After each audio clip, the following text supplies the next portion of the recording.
Hello, everyone. It's Thursday. I've been thinking a bit about perspective in the last week and how certain perspectives, or ways that we look at the world or a situation, can largely affect how we carry out our daily lives or even interact with other people. I recall a conversation I had with a middle school student a few years ago where, from their perspective, since I was an adult, it was assumed that I was married or had been married and also had children. I remember the student saying something along the lines of, I just assumed since you were an adult that you would have already been married with kids. It's amazing how much of our perspective on life is formed by those of whom we have a direct association, such as family members. I see this so often as a teacher, and sometimes it's heartbreaking to realize that, to some children, it's normal to not have certain people in their lives, like fathers or mothers. It's normal for family members to be cruel, unkind, or violent to other family members. It's normal to not eat 3 meals a day. It's normal to be broken. Likewise, perspective can be influenced by those in our job settings or by friends outside of the workplace. We could even develop our perspective on something we see in the media, whether that's from what we've read online or in a newspaper, or watch on television or stream on a streaming platform.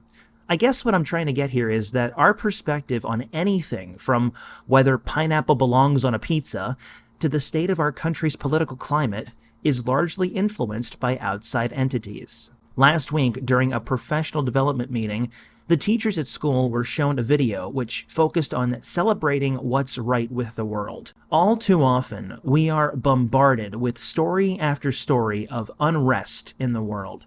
Between the latest mass shooting incidents, to destructive storms, to a global pandemic, there seems to be no end in sight to the amount of problems in the world. The challenge that was set before us, and the one that I set before all of you today, is to find something to celebrate.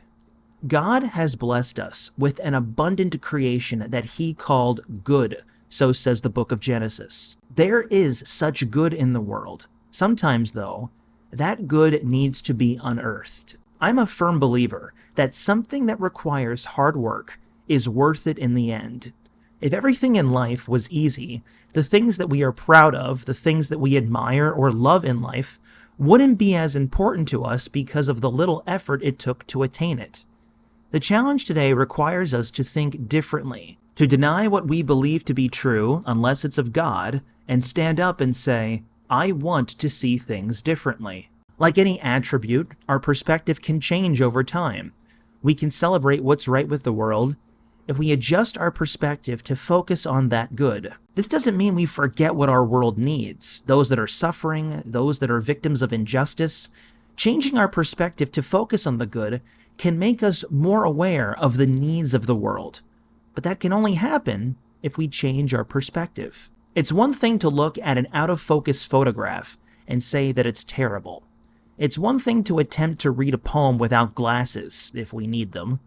It's one thing to criticize someone's cooking if we don't know it was their first time attempting that dish. Perspective can and is crucial to our interactions with others. Sometimes it may require us to step back and take a better look at the situation. In doing that, perhaps we'll learn more and be one step closer to seeing the full photograph.